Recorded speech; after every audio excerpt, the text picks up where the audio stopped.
নমস্কার, খবর ত্রিপুরায় আপনাদের স্বাগত। আপনাদের সাথে আমি পিনা। প্রথমে দেখে নিচ্ছি খবর শিরোনাম। খবর শিরোনাম নিবেদন করছে আমার পরিবারের সুরক্ষা কবচ লিভসেভ। সোমবার হৃদরোগে আক্রান্ত হয়ে প্রয়াত হলেন পশ্চিমবঙ্গ বিধানসভার প্রাক্তন অধ্যক্ষ হাশিম আব্দুল হালিম। মৃত্যুকালে তার বয়স হয়েছিল ৮০ বছর। নির্বাচনী বিধি ভঙ্গ করে কথা বলার জন্য রবিবার নির্বাচন কমিশন শোকজ নোটিশ পাঠালো অমিত শাহ, রাহুল গান্ধী, লালু প্রসাদ যাদব এবং শরদ যাদবকে। একই দিনে সোনামুড়া মহকুমায় ৮ কোটি টাকার ৩টি প্রকল্পের উদ্বোধন করেন মুখ্যমন্ত্রী মানিক সরকার।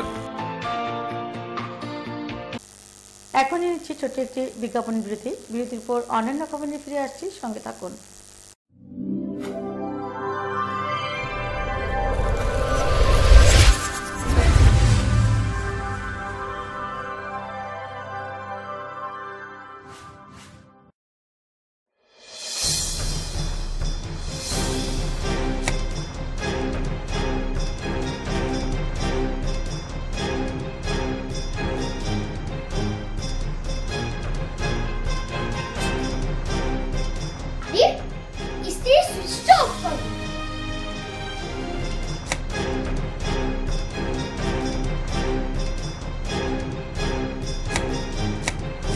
বৈদ্যুতিক সরঞ্জাম যেমন fridge, tubelight, AC, motor, TV, geyser, fan কেনার সময় অবশ্যই BEE লেভেল ও সর্বোচ্চ তারাচিহ্নের সংখ্যা দেখে কেনা উচিত।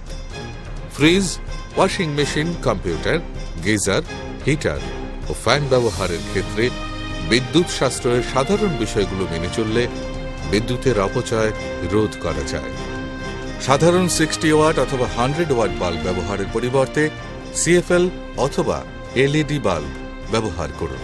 হ্যাঁ, আমরা একটু সচেতন হলেই আমরা বিদ্যুতের অপচয়কে রোধ করতে পারি। সাশ্রয়ে যত তারা, আমাদের বন্ধু তারা।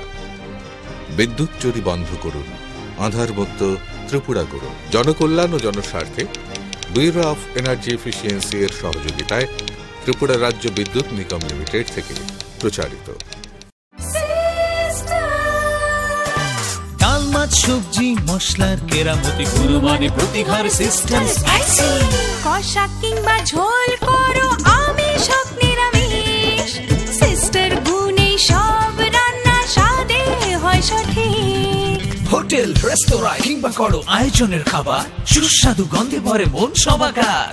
সিস্টার গুঁড়া মশলায় রান্নার বাহার, মন চায় ফিরে ফিরে খেতে পারবা। সিস্টার গুঁড়া মশলা, গুণমানে প্রতি ঘরে ঘরে। খিদে পাচ্ছে না, পেট ব্যথা করছে। আরো বাইরের খাবার খা, তোদের নিয়ে যে কি করি। আরে দিদি, 10টি আয়ুর্বেদিক তত্ত্ব দিয়ে তৈরি লিভসেভ কিডস আছে না, যেটা বাচ্চাদের এই সব সমস্যা থেকে রেহাই দেয়। আমার বাচ্চাদের সুরক্ষা কবচ লিভসেভ কিডস। ধনতেরাস হবে এবার আরো বেশি চমক ভরা, কেননা স্বর্ণকমল জুয়েলার্স নিয়ে এসেছে ধন বর্ষা। রয়েছে মজুরিতে 20% ছাড়। ডায়মন্ড অলংকারের ওপর থাকছে 8% ভারী ছাড়। শুধু কি তাই, নিয়ে যান পুরনো গহনার বদলে হলমার্ক গহনা। আর তাছাড়া তো রয়েছেই প্রত্যেক কেনাকাটায় নিশ্চিত উপহার। ও সবশেষে মেগা ড্রয়ের মাধ্যমে স্বপ্নের গাড়ি জিতে নেওয়ার সুযোগ। স্বর্ণকমল জুয়েলার্স নিবেদিত ধনতেরাস ধন বর্ষা শুরু হচ্ছে 2রা নভেম্বর থেকে, চলবে 11ই নভেম্বর পর্যন্ত। স্বর্ণকমল জুয়েলার্স, আপনার যে আপন।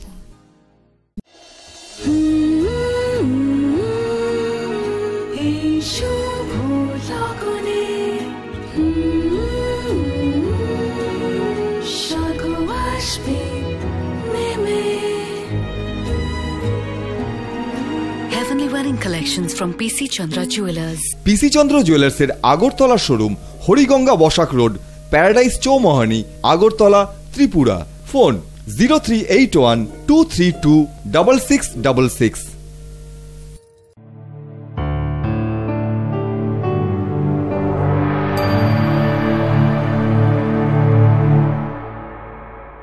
বিজ্ঞাপন বিরতির পর স্বাগত। এখন খবর বিস্তারিত।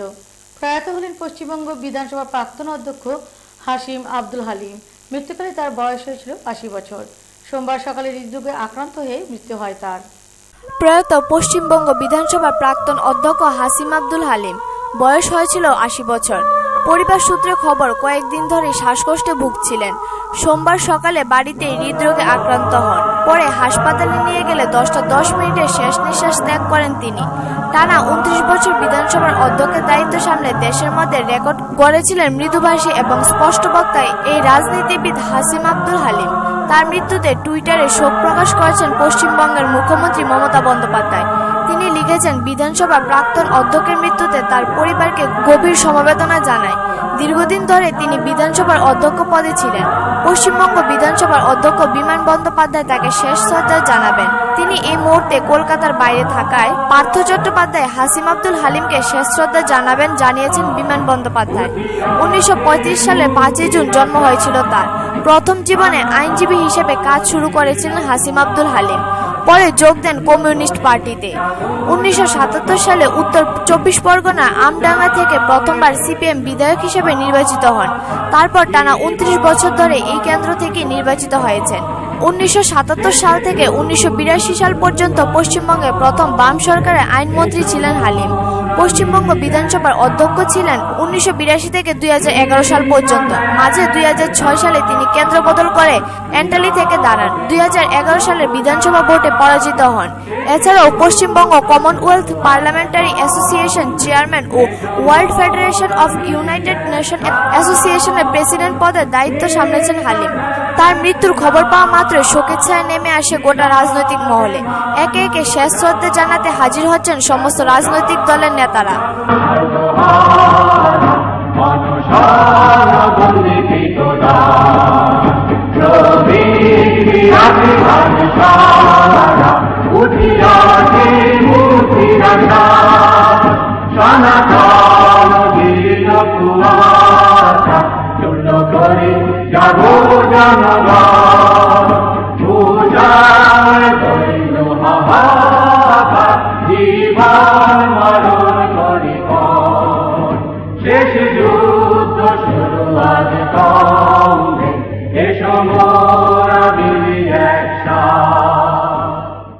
ব্যুরো রিপোর্ট, খবর ত্রিপুরা।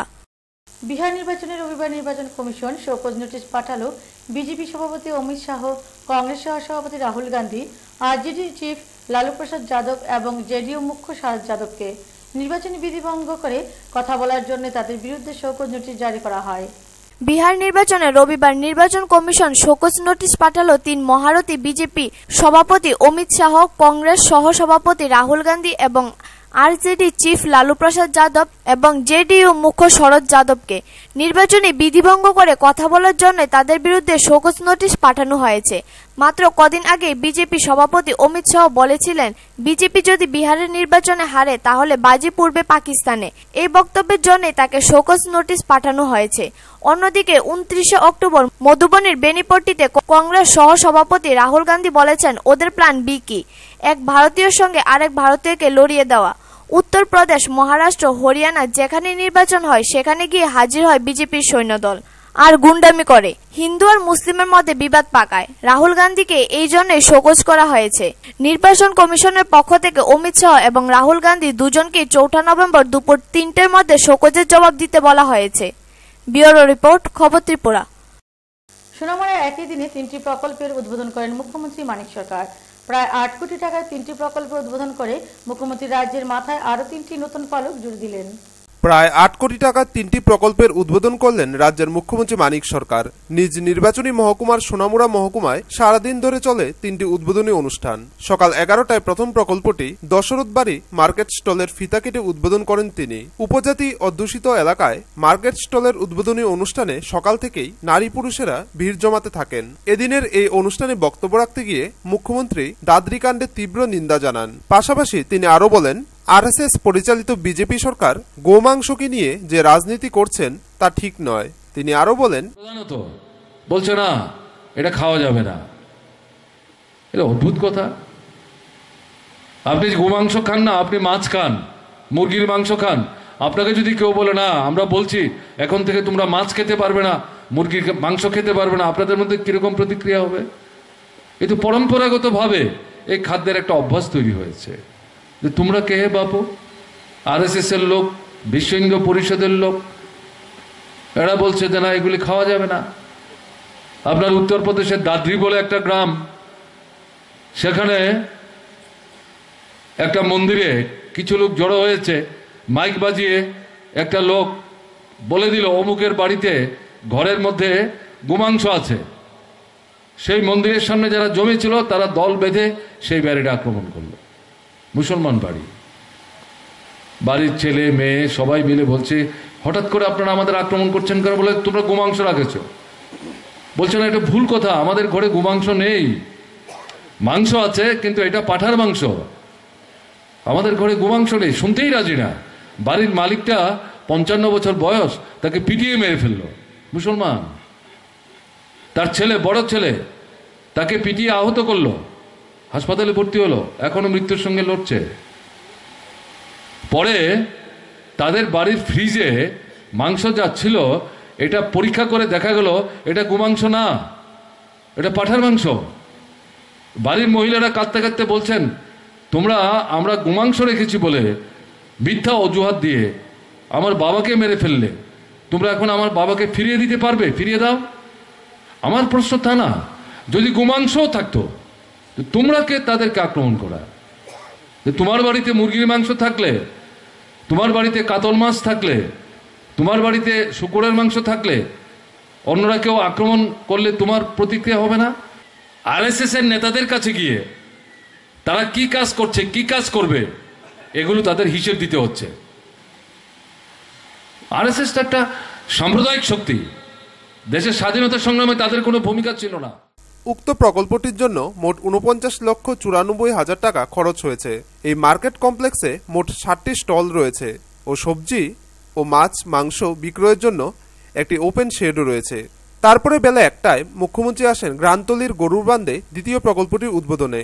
এই প্রকল্পটি ছিল এই এলাকায় গোমতী নদীর উপর বহু প্রতীক্ষিত ফুটব্রিজ। এই ব্রিজটি ছিল এই এলাকার মানুষের বহুদিনের স্বপ্ন। তাদের দেখা স্বপ্ন এখন বাস্তবে রূপ নিল। উদ্বোধন হয়ে গেল 1,43,00,000 টাকা ব্যয়ে নির্মিত ফুটব্রিজটি। আর এই উদ্বোধনী অনুষ্ঠানে সাক্ষী হতে জড়ো হন এলাকার অসংখ্য নারী পুরুষ। সেতু বা সড়কে নির্মাণ করছি না, রেলের জন্য আমরা আন্দোলন করেছিলাম। সেই রেল আগরতলা এসছে, এখন সাবরুমে নিয়ে যাওয়ার কাজ চলছে। আগামী বছর 2-3 মধ্যে সাবরুমে রেল চলে যাবে। জাতীয় সড়ক 4 লেন যুক্ত করার জন্য আমরা বলেছিলাম। কেন্দ্রীয় সরকার প্রতিশ্রুতি দিয়েও প্রতিশ্রুতি রক্ষা করেনি। এখন 2 লেন করার জন্য বলছে, কাজ হাতে নেওয়া হয়েছে। বিকল্প আরেকটা জাতীয় সড়ক করার জন্য আমরা দীর্ঘদিন আন্দোলন করছিলাম, আপনারা এই আন্দোলনের অংশীদার ছিলেন। আরেকটা জাতীয় সড়কের অনুমোদন ইতিমধ্যে আমরা পেয়েছি, কাজ শুরু হবে আগামী বছর 1.5-2 মধ্যে। এছাড়াও বিধায়ক শ্যামল চক্রবর্তী বলেন, এই এলাকার মানুষ প্রায় প্রতিনিয়ত জীবনের ঝুঁকি নিয়ে নৌকায় নদী পার হতো শহরে যাওয়ার জন্য। এখন এই বৃষ্টি হওয়ায় স্বাভাবিকভাবে খুশি এলাকার মানুষ। কাকরাবন পর্যন্ত, যেখান থেকে আমাদের উদয়পুরের রাস্তা, অমরপুরের রাস্তা, আরেকটা হলো আমাদের এই দিকের যে রাস্তা বিলোনিয়া, এই সমস্ত জায়গাগুলির, এই রাস্তার মাঝখানে এই নদীর সমস্ত জায়গায় নৌকাই ছিল একমাত্র আমাদের পারাপার হওয়ার একমাত্র অবলম্বন। সেখানে এই ব্রিজটা হওয়ার আগে 8টা ব্রিজ হয়ে গেছে। 78 সালের পরে এই রাজ্যের মধ্যে বামফ্রন্ট সরকার প্রতিষ্ঠিত হওয়ার পরে কাকরাবন থেকে সোনামুড়া পর্যন্ত 3টা বড় ব্রিজ সহ 8টা ব্রিজ হয়ে গেছে। 9 নম্বরের দাবি কি করে উপস্থাপন করব আমরা, সেটা নিয়ে দারুণভাবে আমাদের মধ্যে চিন্তা হচ্ছিল। এরপর মুখ্যমন্ত্রী দিনের তৃতীয় প্রকল্প মেলাঘরের দ্বাদশ শ্রেণী বিদ্যালয়ের দ্বিতল ভবনের উদ্বোধন করেন। এই প্রকল্পটি তৈরি করতে মোট খরচ হয় 6,13,00,000 টাকা। এদিনে 3টি প্রকল্পের উদ্বোধনী অনুষ্ঠানে সাধারণ মানুষের উপস্থিতি ছিল চোখে পড়ার মতো। টুটন চৌধুরীর রিপোর্ট, খবর ত্রিপুরা। এখন সময় একটি ছোট্ট বিরতির পর আবারও ফিরে আসছি, সঙ্গে থাকুন।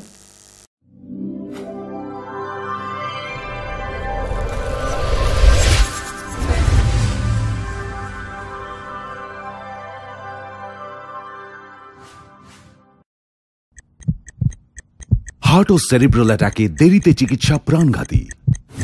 মনে রাখবেন, আন্তর্জাতিক মাপকাঠিতে চিকিৎসার গোল্ডেন আওয়ার প্রথম 2 ঘন্টা। তাই দেরি না করে চলে আসুন ঘরের পাশে ILS হসপিটালে। 24 ঘন্টায় থাকছেন বিশেষজ্ঞ চিকিৎসকের দল, আছে অত্যাধুনিক ভেন্টিলেটর ও 24টি ICU বেড। ILS হসপিটাল, সময় বাঁচান, জীবন বাঁচান।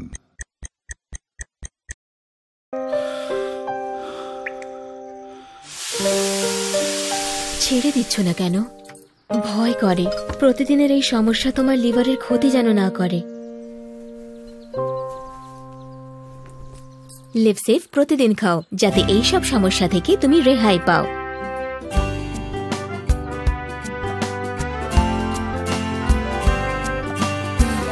আমার পরিবারের সুরক্ষা কবচ লিভসেভ। হ্যাঁ, বুঝছি বুঝছি বুঝছি তো, বুঝছি বুঝছি বুঝছি বুঝছি বুঝছি বুঝছি বুঝছি আরে ভাই বুঝছি তো, প্রিমিয়ার যে ভালো সিমেন্ট 10 বছরেও বুঝবো না। আপনার আস্থার প্রতি আমাদের সম্মান। প্রিমিয়ার সিমেন্ট, সাফল্যের 10 বছর।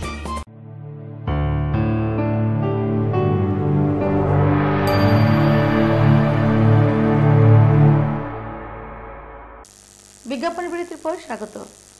রাজ্যভিত্তিক বন্যপ্রাণী সপ্তাহ উদযাপনের অঙ্গ হিসেবে বিশালগড় স্থিত সিপাহী জেলা অভয়ারণ্যে এক অনুষ্ঠানে আয়োজন করা হয়।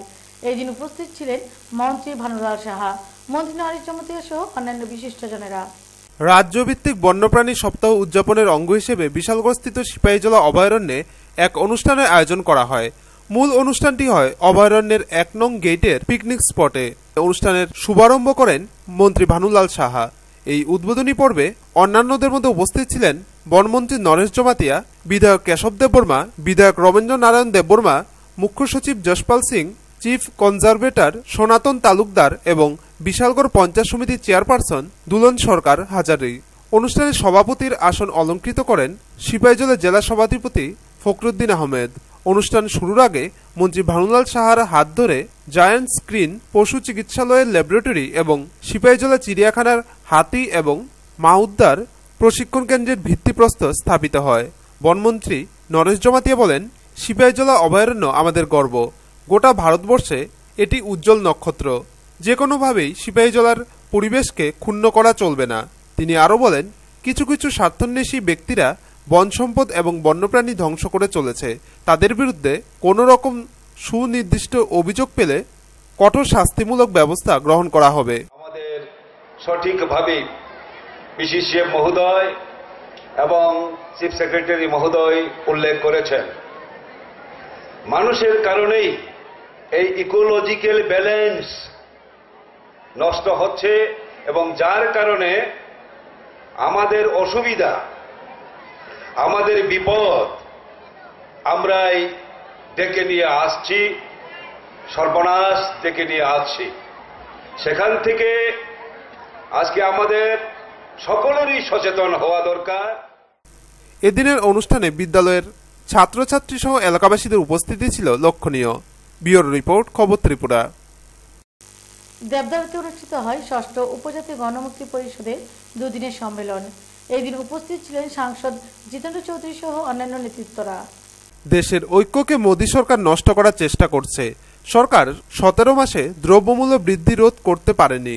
মোদী শুধু বিদেশ ভ্রমণ নিয়ে ব্যস্ত, এইসব অভিযোগ করলেন সাংসদ জিতেন্দ্র চৌধুরী। দেবদারুতে ৬ষ্ঠ উপজাতি গণমুক্তি পরিষদের 2 দিনের সম্মেলনে এসে এইসব বক্তব্য করেন তিনি।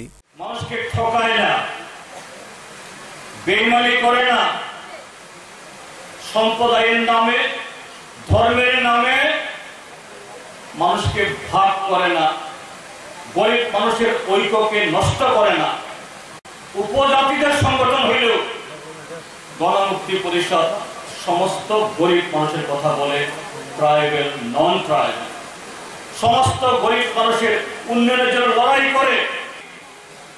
যারা গণমুক্তি পরিষদের বিরুদ্ধে কথা বলে, যারা গণমুক্তি পরিষদের লড়াইকে যারা ভাঙতে চায়, তারা কখনো টাকার থলি নিয়ে আসে ভোট যখন হয়, কখনো মদ মাংস নিয়ে আসে। এই সম্মেলনে উপস্থিত ছিলেন 220 জন প্রতিনিধি। এছাড়াও উপস্থিত ছিলেন বিধায়ক জসবীর ত্রিপুরা এবং বিভিন্ন নেতৃবৃন্দ। প্রথমে পতাকা উত্তোলনের পরে শহীদদের প্রতি শ্রদ্ধা জ্ঞাপন করেন উপস্থিত সকল নেতৃত্বরা। ব্যুরো রিপোর্ট, খবর ত্রিপুরা। আবারও রাতের আধারে এসবিআই এটিএম কাউন্টারে হামলা চালায় একদল দুর্বৃত্ত। ঘটনা রাজধানী আগরতলার পার্শ্ববর্তী এলাকা আনন্দনগর বাজারে। রাতে পুলিশি পাহারা নিয়ে প্রশ্ন উঠছে জনমনে। আবারও টাকা লুটের উদ্দেশ্যে রাতের আধারে এটিএম কাউন্টারে হামলা চালালো দুর্বৃত্তরা। এবারও রাজধানী আগরতলার পার্শ্ববর্তী এলাকায়। সকালে আনন্দনগর বাজারের ব্যবসায়ীরা দেখতে পান স্থানীয় এসবিআই এটিএম কাউন্টারটি ভাঙা। সঙ্গে সঙ্গে খবর দেওয়া হয় আমতলী থানায়। এ খবর পেয়ে পুলিশ এসডিপিও হরিমোহন দাসের নেতৃত্বে বিশাল পুলিশ বাহিনী ঘটনাস্থলে ছুটে যান। পুলিশের পাশাপাশি যান এটিএম এর ইঞ্জিনিয়াররাও। এটিএম কাউন্টারে একটি শাবল, একটি স্ক্রুড্রাইভার ও একটি হাতুড়ি ফেলে যায় চোরের দল। চোরের দল এটিএম এর উপরের অংশ ভেঙে ফেলতে সক্ষম হলেও টাকা নিতে পারেনি বলে এসডিপিও হরিমোহন দাস সংবাদ মাধ্যমকে জানান।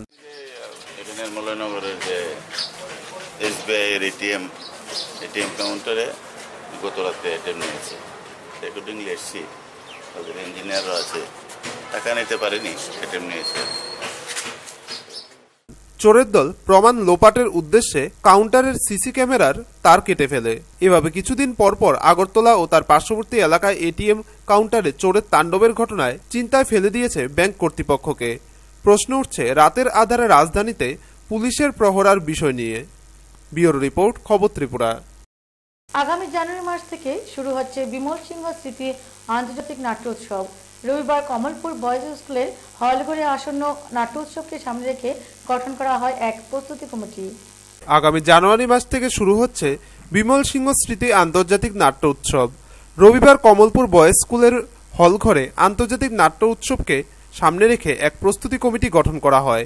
ওই দিন দুর্বার নাট্যগোষ্ঠী আয়োজিত বিমল সিংহ স্মৃতি নাট্য উৎসব প্রস্তুতি কমিটির গঠনে উপস্থিত ছিলেন বিধায়ক অঞ্জন দাস, বিজয়লক্ষ্মী সিনহা, খনা দাস, উৎসব কমিটির আহ্বায়ক নারায়ণ দত্ত, সংস্থার সভাপতি অনিরুদ্ধ দে, সদস্য পঙ্কজ দে, তপন দে, বাদল দেব এবং সংস্থার অন্যান্য সদস্যবৃন্দ। প্রস্তুতি সভায় আন্তর্জাতিক নাট্য উৎসব নিয়ে বক্তব্য রাখা হয়। এটা সামাজিক আন্দোলনের একটা বড় প্রক্রিয়া, তাই নাট্য উৎসব অত্যন্ত প্রয়োজনীয় দর্শক তৈরি করা। কমলপুরের শীততাপ নিয়ন্ত্রিত অত্যাধুনিক হল, যাকে ভিত্তি করে নাট্য উৎসব হবে, এই হল নিঃসন্দেহে জাতীয় মানের এবং আন্তর্জাতিক মানেরও বলতে পারি। তাতে দর্শক আসন অনেক বেশি। নামে একটা নাট্য উৎসব পরিচালনা করা দুর্বার নাট্য গোষ্ঠী এই উদ্যোগটা নেওয়া, এটা আমাদের কমলপুরবাসীর কাছে বা আমাদের পরিবারের কাছে কৃতজ্ঞতার বিষয়। অত্যন্ত কৃতজ্ঞতার সহিত দুর্বার নাট্য গোষ্ঠীকে শুভেচ্ছা বা অভিনন্দন জানাই। পরে পিন্টু দত্তকে আহ্বায়ক করে 47 জনের নতুন কমিটি গঠন করা হয়। তাছাড়া 16টি সাব কমিটি গঠন করা হয় ওই দিন। ব্যুরো রিপোর্ট, খবর ত্রিপুরা। ত্রিপুরা সরকারের স্কুল শিক্ষা দপ্তর রাজ্যের রাষ্ট্রীয় মাধ্যমিক শিক্ষা অধিকার প্রকল্পের অধীনে কর্মরত 156 জন অশিক্ষক কর্মচারীকে ছাঁটাই নোটিশ পাঠায়। এর প্রতিবাদ জানিয়ে এনএসইউআই রাজ্য শাখার সভাপতি বাপি দাসের নেতৃত্বে এক প্রতিনিধি দল মুখ্যমন্ত্রী মানিক সরকারের বাসভবনের সামনে বিক্ষোভ দেখায়। সম্প্রতি ত্রিপুরা সরকারের স্কুল শিক্ষা দপ্তর রাজ্যের রাষ্ট্রীয় মাধ্যমিক শিক্ষা অধিকার প্রকল্পের অধীনে কর্মরত 156 জন অশিক্ষক কর্মচারীকে ছাঁটাইয়ের নোটিশ পাঠায়। এই নোটিশে দপ্তর উল্লেখ করে যে কেন্দ্রীয় সরকার তাদের জন্য অর্থ প্রদান বন্ধ করার জন্যই তাদেরকে রাজ্য সরকার ছাঁটাই করতে বাধ্য হয়েছে। কিন্তু এনএসইউআই এর অভিযোগ, ত্রিপুরা সরকার কেন্দ্রীয় সরকারের গাইডলাইন না মানায় কেন্দ্রীয় সরকার তাদের জন্য টাকা পাঠানো বন্ধ করে দিয়েছে। এর জন্য এনএসইউআই রাজ্য সরকারকে দায়ী করে। এনএসইউআই ত্রিপুরা শাখার সভাপতি বাপি দাসের নেতৃত্বে এক প্রতিনিধি দল এই ঘটনার প্রতিবাদ জানিয়ে মুখ্যমন্ত্রী মানিক সরকারের বাসভবনের সামনে বিক্ষোভ দেখাতে থাকে।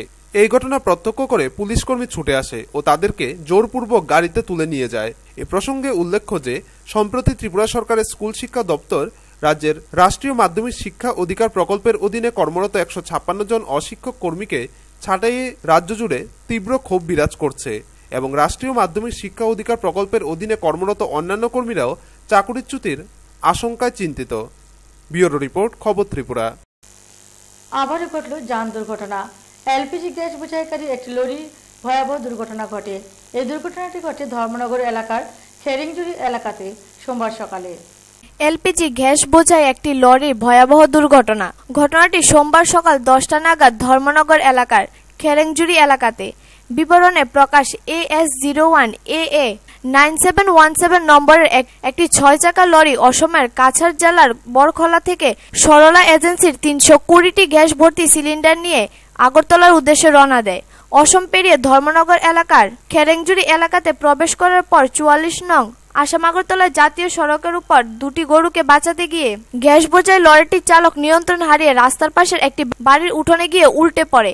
গাড়িটির ক্ষয়ক্ষতির পরিমাণ অনেক। চালক বিশ্বজিৎ চক্রবর্তী অসমের শিলচরের বাসিন্দা, তবে সহচালকের কোনো ক্ষয়ক্ষতি হয়নি। হঠাৎ গরু দুইটা গরু প্রথম মানে এটার উপরে চড়িয়ে উঠেছে, সামনে একটা এসে এটার উপরে একটা চড়িয়েছে, তারপরে আরেকটা গরু দৌড় মারছে। 3টা গরু সামনে মানে গাড়ি এত স্পিডে আসছিল না, গাড়ি মানে 4 নম্বর থেকে খালি শুধু 5 নম্বর ঢুকতে চাইছে, তখন মানে তো না আইছে গরু সামনে পড়ছে, গরু বাঁচাইবার লাগে ড্রাইভারে গরু গাড়ি তো ড্রাইভার যত কন্ট্রোল করতে চাইছে, কন্ট্রোল করতে গাড়িটা নামছে। তোমার কোনো ক্ষয়ক্ষতি হয়েছে নি তোমার বাড়ির? আমার ক্ষতিগ্রস্ত তো এমনি তো গরু আমার কিছু হয়েছে। ঘটনাস্থলে চুরাইবাড়ি থানার পুলিশ গিয়ে পরিস্থিতি নিয়ন্ত্রণে আনে।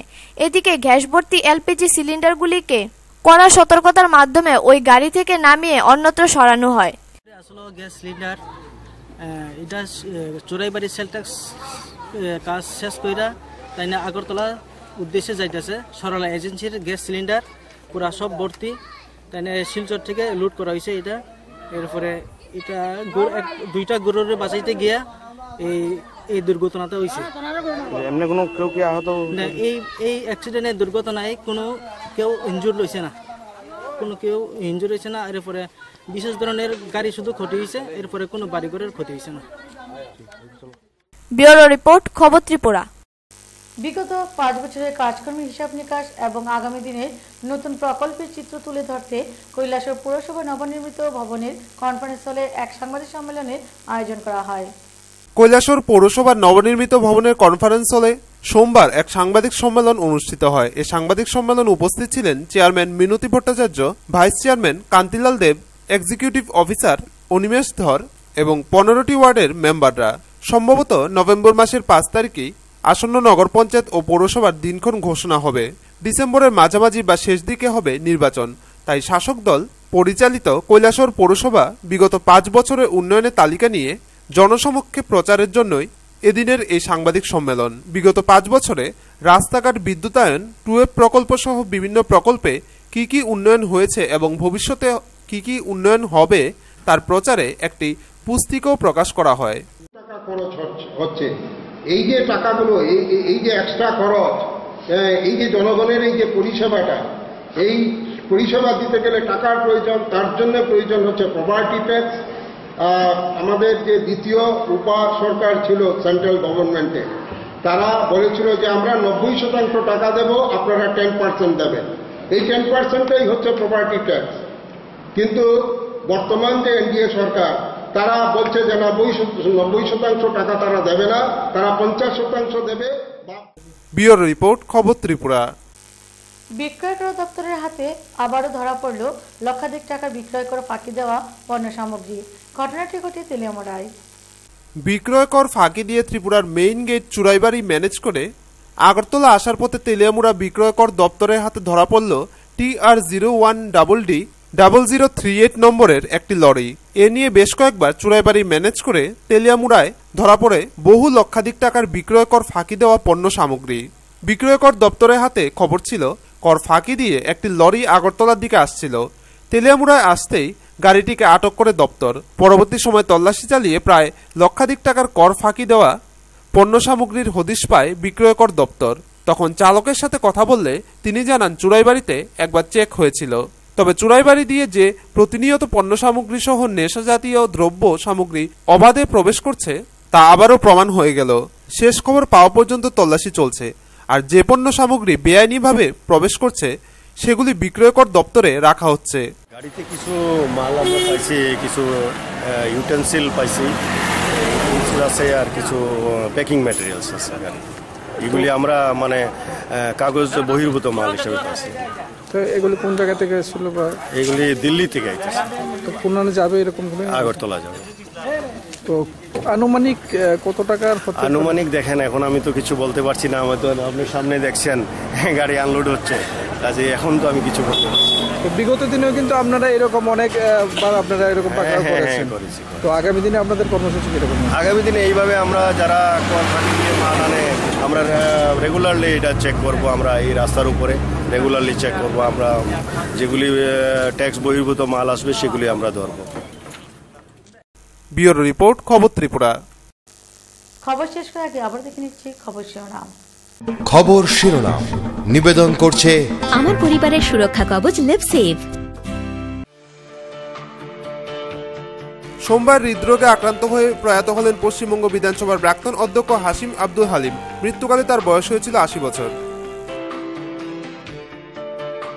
নির্বাচনী বিধি ভঙ্গ করে কথা বলার জন্য রবিবার নির্বাচন কমিশন শোকজ নোটিশ পাঠালো অমিত শাহ, রাহুল গান্ধী, লালু প্রসাদ যাদব এবং শরদ যাদবকে। একই দিনে সোনামুড়া মহকুমায় ৮ কোটি টাকার ৩টি প্রকল্পের উদ্বোধন করেন মুখ্যমন্ত্রী মানিক সরকার। দেখতে থাকুন, সঙ্গে থাকুন খবর ত্রিপুরা। নমস্কার।